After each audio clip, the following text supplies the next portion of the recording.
9 second news में बात कर लेते हैं राजनीति से जुड़ी कुछ और बड़ी खबरों की। आरक्षण हटाने के सवालों पर केंद्रीय गृह मंत्री अमित शाह ने कहा, 10 साल से हमारे पास बहुमत था, हमने ऐसा नहीं किया। हमने कहा कि धर्म के आधार पर नहीं होना चाहिए आरक्षण। असम के सीएम हेमंत बिस्वा शर्मा ने कहा, 400 पार इसलिए चाहिए क्योंकि 2047 तक बनाना है विकसित भारत। पीएम मोदी देश के लिए बोलते हैं, भारत के लिए बोलना सांप्रदायिकीकरण नहीं। अरविंद केजरीवाल के बयान को अमित शाह ने बताया सुप्रीम कोर्ट के आदेश का उल्लंघन। कहा, केजरीवाल सिर्फ 22 सीट पर लड़ रहे हैं चुनाव। 2029 तक मोदी जी ही रहेंगे, उसके बाद भी वो ही हमारे नेता रहेंगे। केजरीवाल ने किया दावा, जेल में मुझे तोड़ने की पूरी कोशिश की गई लेकिन मैं टूटा नहीं। मैं ये आपके हाथ में है कि अब मैं फिर जेल जाऊंगा या नहीं। अगर आपने कमल का बटन दबाया तो मुझे जेल जाना पड़ेगा।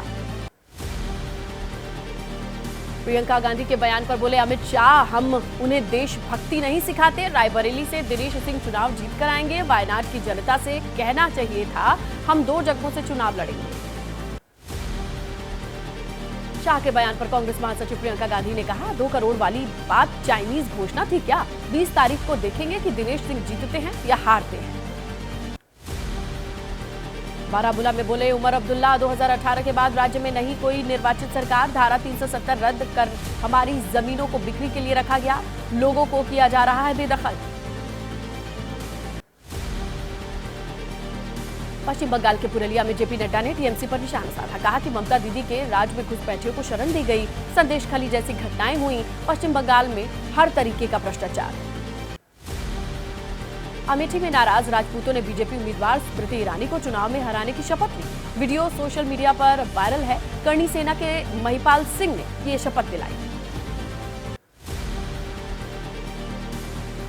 लखनऊ में रक्षा मंत्री राजनाथ सिंह ने कहा, हमारी सरकार के बारे में गलतफहमियां फैलाई जा रही हैं। अल्पसंख्यक भाइयों से कहना चाहता हूं कि हम लोगों को बदनाम किया जा रहा है। समाजवादी पार्टी नेता अखिलेश यादव का आरोप, मंदिर में दर्शन के लिए जाऊं तो बीजेपी के लोग मंदिर धुलवाते हैं। संविधान लोकतंत्र बचाने के लिए इंडिया गठबंधन को वोट करें, बीएसपी समर्थक। मायावती ने बीजेपी पर निशाना साधा। कहा कि जो अच्छे दिन का वादा किया था वो जमीनी रूप से दिखाई नहीं दिया। कांग्रेस की तरह सरकार ने भी जांच एजेंसीज का राजनीतिक इस्तेमाल किया। गाजीपुर सीट से अफजाल अंसारी की बेटी नुसरत का पर्चा खारिज। निर्दलीय प्रत्याशी के रूप में लड़ सकेंगी चुनाव। अफजाल अंसारी होंगे इंडिया गठबंधन के प्रत्याशी। अब कोर्ट से जुड़ी उन खबरों की बात करते हैं जिस पर आने वाले फैसलों की निगाहें पूरे देश की टिकी रहेंगी। आप नेता स्वाति मालीवाल के साथ कथित बदतमीजी का मामला, दिल्ली पुलिस को आज सबमिट करनी है नेशनल विमेन कमीशन को ये रिपोर्ट। संजय सिंह ने कहा था केजरीवाल लेंगे मामले में एक्शन। स्वाति मालीवाल मामले पर बीजेपी नेता राधिका खेड़ा ने पूछा, क्यों नहीं दर्ज हुआ मामला? क्या केजरीवाल को इसी के लिए मिली है बेल? लेनी चाहिए नैतिक जिम्मेदारी। दिल्ली हज कमेटी की अध्यक्ष कौसर जहां ने कहा, क्यों केजरीवाल ने नहीं की कोई कार्रवाई? क्यों उन्हें दिल्ली आबकारी नीति से जुड़ी जानकारी के सामने आने के बाद का डर है क्या? झारखंड के मंत्री आलमगीर आलम को कोर्ट में पेश करेगी ईडी। टेंडर घोटाले को लेकर पूछताछ के दौरान किया था गिरफ्तार। जांच में सहयोग नहीं करने के आरोप।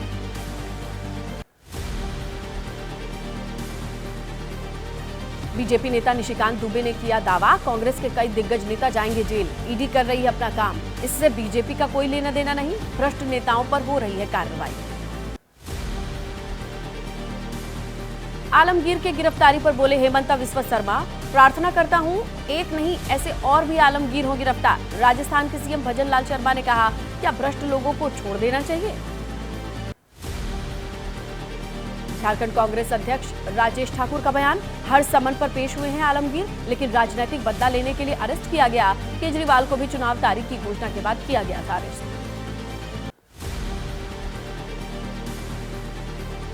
कांग्रेस नेता राकेश सिन्हा का दावा, बिना सबूत बिना आधार के गिरफ्तारी इसीलिए हुई क्योंकि वो कांग्रेस के मंत्री। अगर वो अजीत पवार छगन भुजबल होते तो गिरफ्तारी नहीं होती।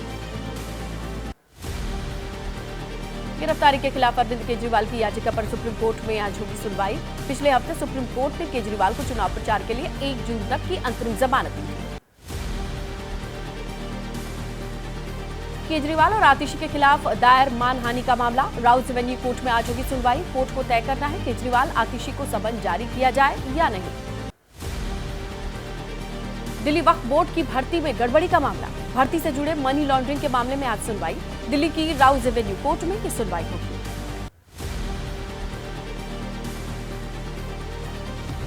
मथुरा कृष्ण जन्मभूमि शाही ईदगाह मस्जिद का मामला।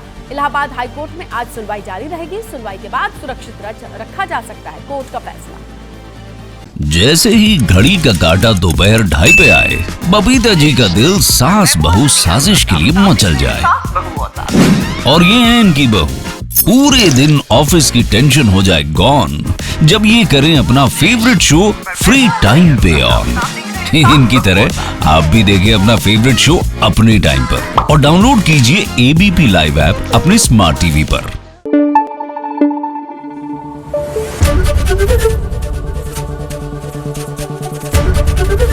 एबीपी न्यूज आपको रखे आगे।